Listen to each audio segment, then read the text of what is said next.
of Nalanda. In February 2006, the former Indian President Dr. APJ Abdul Kalam mooted the idea of revival of the ancient seat of learning, the Nalanda University. Since then, a partnership of Asian countries, apart from India, especially Singapore, China, Japan, and South Korea have played active roles in reviving the Nalanda University.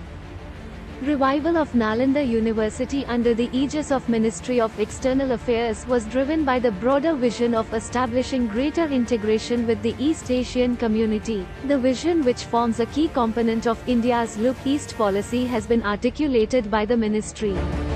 The new Nalanda University campus is a 455-acre green sustainable campus situated in a predominantly agricultural area in the 2.5-kilometer outskirts of the Rajgir town.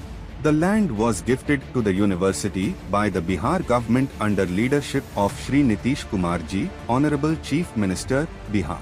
The campus comprises of over 200 buildings and structures having built-up area of over 20 lakh square feet, including development of 300 acres of landscape and horticulture works, construction of 12.5-kilometer internal road network, creation of around 100 acres of water bodies, including all modern services, utilities, interior and furnishing of the buildings.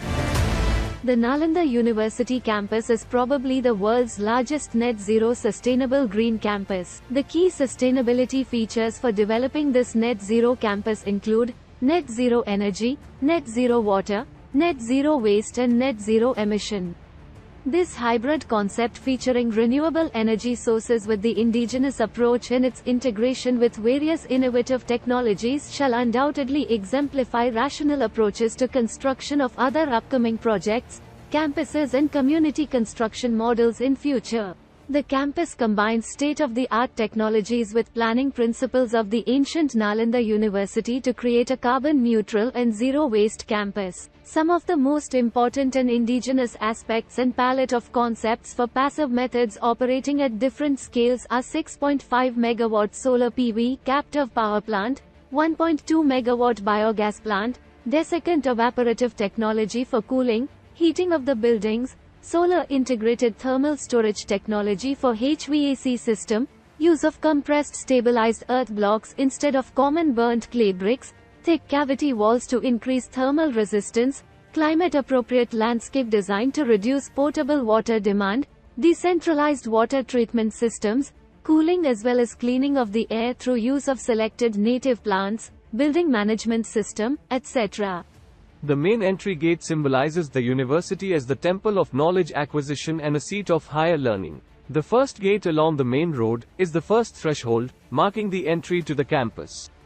The next grand entry gate, 7.5 meters wide, forms the neck, screening people and vehicles in. The large, curved volume creates a sense of pause and calm as felt in the temple entrances.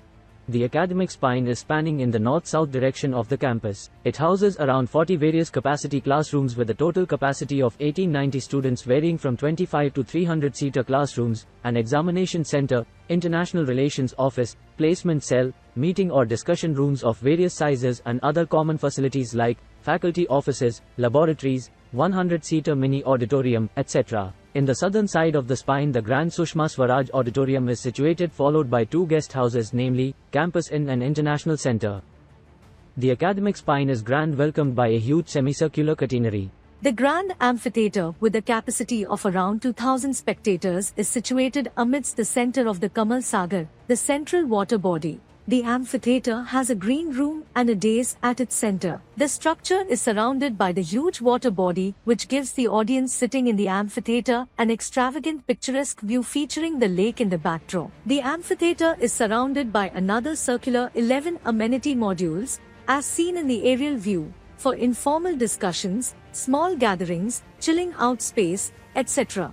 The administrative building is the backbone of the governance structure. This building with two wings is situated in the eastern part of the campus. The university administration, comprising of the Vice-Chancellor's Secretariat, the administration, and the finance, are housed in these two wings. In the northern side of the building, The huge 30 feet by 20 feet Indian tricolor mounted on a 108 feet tall flag mast multiplies the magnanimity and pride of the campus. The ahas and pines as a part of the Net Zero Sustainable Campus water management system adds to the exquisiteness of the aesthetics of the building. Like the rest of the campus, this building is also environment resilient and reduces carbon footprint, be it in the form of usage of construction material, methodology adopted, or the strategic energy including water consumption techniques. The Nalanda Central Library building is envisioned to provide state-of-the-art facilities for study and multidimensional development of intellect and a locus for collaboration. The building has a built-up area of 17,545 square meters. With more than 3 lakh books volume and over 3,000 user capacity, the huge Nalanda Library building is being built in ground plus 5 floors. The building is shaped as a spherical stupa divided in 4 quadrants with an outer radius of 81 meters at base and height of the building at crown is 26 meters, which makes